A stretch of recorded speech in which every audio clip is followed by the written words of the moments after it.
welcome to the show. This is Emergence, and my name is Dan Tocher. And today I'm doing an interview with Douglas Hackle, author of Clown Tear Junkies. He wrote his book, and it's kind of like a comedy, satire, and I've got him online right now. Hey, Doug, are you there? I'm here. Hi, Dan. Hey, I just described your book as comedy, satire. That might not be an accurate description. What would the book be about in your own words? Well, it's a collection of my short fiction, and it's all what we're calling these days bizarro, which is essentially fiction that's enjoyed primarily because of its weirdness. But that's more of a newfangled term. That's the genre it's associated with, that I'm associated with. But, if you want to look at it in terms of more traditional words, you would call it absurdist humor, surrealism, and not with a capital S, as in, the Andre Breton's surrealism and a surrealist manifesto, but, surreal as in strange, dreamlike. But I don't intend to be a humorist, but a lot of these stories, I'll come up with a weird idea, and it'll end up moving towards, a humorous direction. So yeah, I would call it a collection of bizarro short stories or absurdist humor. When I was trying to think of a way to describe it, I thought, well, this is kind of like out of the box, like way out of the box, and then it jumps out of the box and punches you in the face. that was my thought anyway. I like that. I'll agree with you. A lot of the stories are kind of, a little bit on the risque side. So, I mean, if you're out there in the audience and you're thinking about, getting the book or whatever, if you don't like, there's possibly some cursing there or maybe some lewd, behavior of the characters, then it might not be for you. But I did enjoy the book, and it kind of reminded me of, I want to say like Hunter Thompson on crack, but maybe he was on crack, so I don't know if that's accurate, But it is kind of like a revved up, kind of weird humor in there, and that's for sure.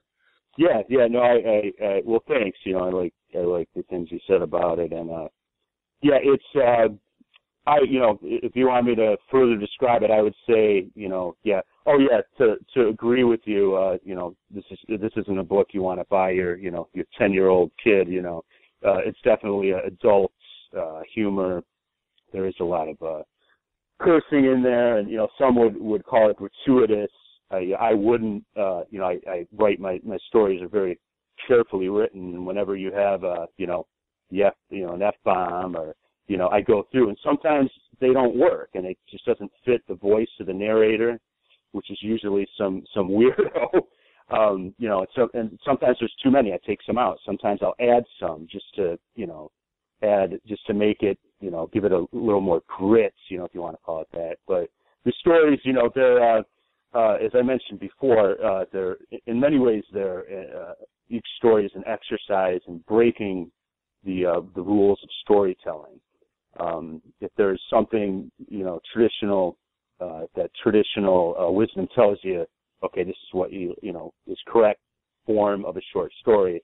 I like to play with that and with those rules and break them to pieces. And, sometimes it works. Sometimes I end up getting something publishable out of it, something that's, interesting or funny. And, sometimes it doesn't work. I noticed like you kind of made the circuit here on is it like webzines and podcasts? Webzines, how do you get in touch podcasts. with these people? I would say these days I'm involved with the bizarro community, as I said before. So everybody's on Facebook. As far as you asked about the stories that were already published in webzines, and there's you just do a Google search. There's a website also called Duotrope. It used to be free. There's a subscription for it now. I think it's $5 a month, but where it's for writers to find markets. And, some of the markets that I've had stories published at, these webzines. Some of them are webzines, some of them are print markets. I found through that website. So through Facebook, websites like Duotrope. It's a site for writers. They used to be free. They charge a subscription now. I think it's $5 a month or something like that. I haven't used it in a while, but it's a good site. You go there and you type in, what you're writing, what kind of fiction you're writing, how long it is, and you could find markets to send it to. And so a lot of these stories you mentioned, the webzines that were a couple of these were reprints originally came from. I went to Duotrope and I found places to send the stories.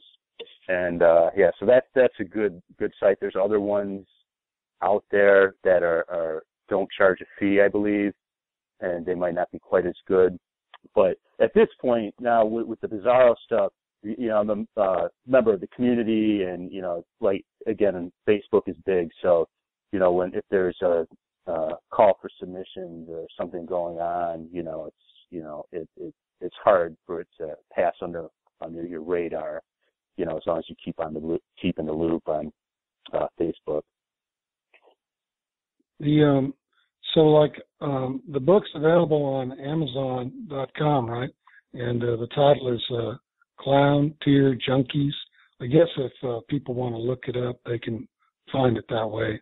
I'll also provide a link, on the YouTube page to make sure that people can purchase your book if they're interested. And, if you want to send any of those links, about the articles and the webzines and the podcasts, I'll be happy to post those for you as well. This is a piece by Echo Luna. It's actually a piece that I wrote myself, and I'll let her introduce it. Convinced of a Dream by Dan Tocher. So little to so many, not enough to so few. All soon to be no more, and nothing to do. Yes, I chatter and clamor and chuckle and cluck to try not to think about thinking such thoughts. I'm doubtful and skeptical, convinced of a dream. Can you hear me? Feel me? Ripping apart at the seam? I seek light, so awareness may dawn, to stop spinning these spirals. So far downward I've gone.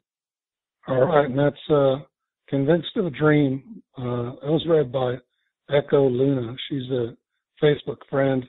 Doug, there are a lot of those stories, that are kind of like super short, like maybe a page, and then some of them go on several pages, and there are a lot of stories in there. Where do you come up with the inspiration, like for the ideas? Where do they come from? I don't know where the ideas come from. That's a common question every writer gets, right? I should have an answer prepared for that. I don't, but my ideas. I've been having these strange, absurd ideas for stories ever since I was a kid. And I usually, when I was younger, I wouldn't write them down. They would just kind of like play out in my head. I did write, I got into horror fiction. I would write these really bad horror stories initially. But the weirder ideas, I didn't start writing down until I became an adult later in life. And, I could be in the shower, I could be driving to work. They just come, these strange ideas. And sometimes I'll initiate the process. There'll be some I'll be like, okay, I want to think of something, to write a story about. And basically what I do is I just try to, when you're writing weird fiction, when you're writing stuff that is bizarre, you just take that which is not bizarre, what is normal, what is commonplace, and you distort it in some way, right? You could add. What I like to do is create some sort of incongruity. You take one thing that's in our reality, it's by itself without a context, it wouldn't seem weird to you, but put it with something else. Like the story, how much is that hospice in the window? The family goes to the pet shop to buy a pet, presumably a cat or a dog, but the little girl says, look, there's a hospice in the top left corner of the window, Daddy. Can we buy it? And the dad says, oh yeah, sure. Now, that hospice does not belong there, right? I mean, that's a distortion of reality. That's putting two things, this pet store, this family looking to buy a puppy, and then putting, this kind of dark image, and putting them together and forcing them to stay together. Let's see, well, if I do that, what will happen? What kind of story could I write out of that? Well, sometimes it is, like you said, a longer story, and sometimes it's, in this case, it's flash fiction, fiction that's under, usually under 1,000 words, but, depending on how you define that, it could go up to 2,000 words. But, it's about creating incongruities by putting things together that don't belong together, and just not letting your imagination be limited at all, by genre constrictions, by the rules that you commonly see, employed in literary fiction, say. And it's not to say those things are bad, but when I write these stories, I look to, kind of break the box, I think, as you said before. And, for the weirder, the better, Yeah, the couple of the stories, the endings, the way that the stories end, sometimes they're so unexpected, like nothing is leading up to this. And then it's just, I don't want to give out any spoilers, but like one story was really, really funny, because one story you were like, and the author is now tired of writing this story, so. Yeah, right. Yeah, that's a little device I've been playing around with, and it's funny that you said it, because one of the 1-star reviews I got, just that was the thing the guy pointed out, is like, this guy doesn't even finish his story. She just starts banging on his keyboard. What kind of writer does that? And like I said, I'm glad you laughed. It's supposed to be funny. When I did it, I laughed, and people, it's very subjective. Not everybody's going to find that funny, and sometimes I do. The story. Going back to my point I made before, the two things are related. If you do, you're going for the weird. You're going full blast, not putting the brakes on, and you just go off the rails weird. Well, sometimes you get to a point where it's like, okay, my job is done here, and there really isn't a traditional or a satisfactory ending or denouement that I could put on this. I'm just going to start banging on the keyboard, and then sometimes it works, Yeah.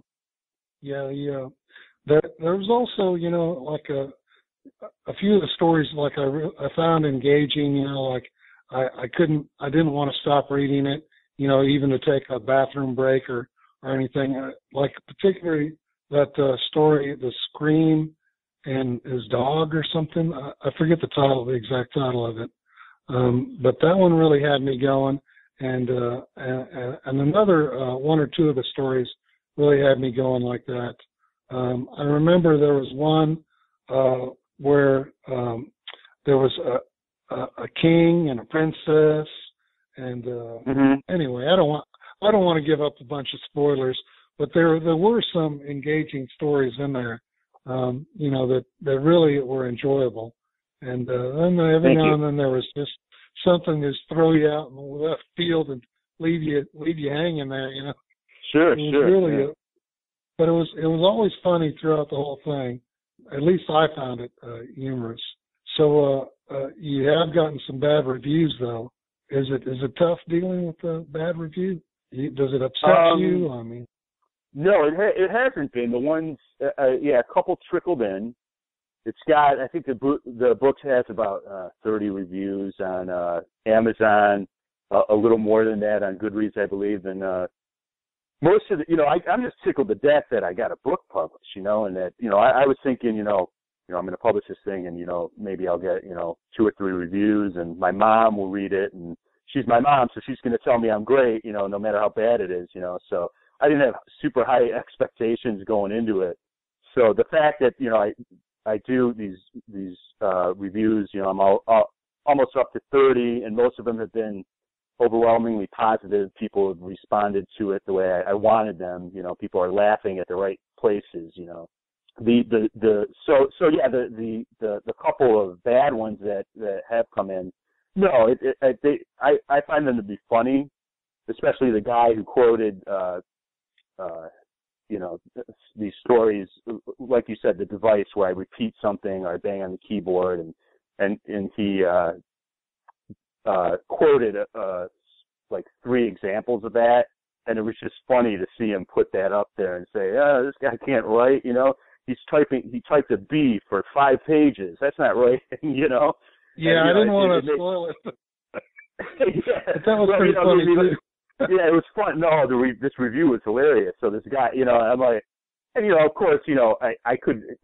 Everybody's entitled to their opinion on it. The guy didn't like it. I could say, okay, dude, lighten up a little.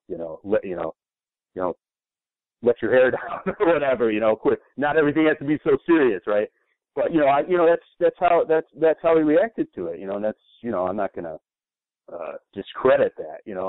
As I was telling you before, this kind of stuff, it's not going to be everybody's cup of tea. It's going to be too silly for some people, and it's going to be too lewd, and they're vulgar for some people, and I don't expect everybody to like it. But to answer your question, the negative reviews, I haven't had too big of a problem with them lately. Are the ones that have come in. Certainly if for the rest of the year this year and the following year, if all that came in were negative reviews, I'd be that's kind of disappointing. But I always have those that 25 good ones. Those will always be there. So the negative ones I'm really mad at. So the book's available on Amazon, but there's also like a paperback or hardback books available. If you go to the Amazon link, you could buy it, either the print copy or the ebook, the Kindle copy. What's the process that you had to go through there to get like a physical book publishing? Did you submit it to the publisher? In the case, I was lucky. In the case of Clown Tear Junkies, again, I'd already I had a network of like-minded writers, and some of them I became more chummy with, and we'd chat on Facebook and Goodreads, and I had, in the case of Clown Tear Junkies, I had already had stories that Rooster Republic, the publisher, they had already published me in their anthology series. It's called Tall Tales. Yeah, we want to keep things PG rated with short. I guess I shouldn't say it, but anyway. They had already published.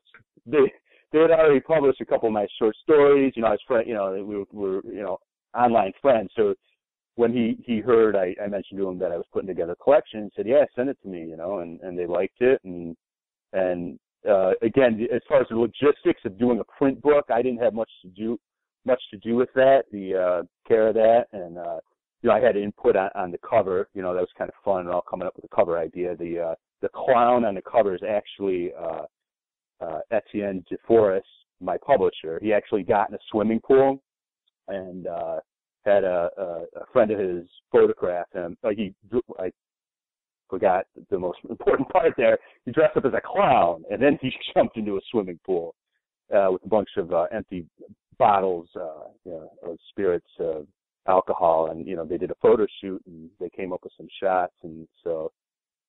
Yeah, and that's. I saw some photos like that on your Facebook, like in your cover photos, like a picture of Clown, and he's got it looked like he was throwing up Lego pieces or something. There's a bunch of colorful little pieces of something. I don't know, jewelry or something. So that's I'm not sure what's up there. I'm not sure what's up there at this point. But that's probably him. That's probably from the same photo shoot where we got the cover from. So it looks like the cover was like a hand drawn, like a cartoon now. Was it just photo edited or something? Yeah, it was edited. It's a photograph, and then we actually web designers. So she actually helped out with adding some of the effects, adding a little waviness to everything, and We added hypodermic needles in there. Those weren't actually in the pool. So yeah, I physically didn't get into Photoshop and do the final version myself. So that's all voodoo. I don't know how to do that stuff. The other people take care of that. The more graphic design oriented people. So the name of your book came from that one story, though, the Scream and his dog. I saw the mention of Clown Tear Junkies in the Scream. I remember that. Yeah, it's in that one. It's in I want to say 6 or 7 stories. But it's funny that you pointed that one out, because I think that's the first one. That might be the first one where I used the idea of using clown tears as a drug, where people, they add it to other drugs, to marijuana or crack, and it adds to the effect. It creates some sort of. I never actually explain it in any of the stories. I never focus on it, but it adds some sort of psychotropic, maybe perhaps hallucinogenic effect. It's and it's very addictive, and I never actually describe it. I keep it as like this little weird kind of nuanced detail, and it's not in every story, but it's in about 7 stories out of the 27. The show's coming to an end, man. It's one of those shows where I wish that I could keep talking, but we only got so much studio time. So I'm going to have to tell you, thanks for, the machine's just going to turn us off.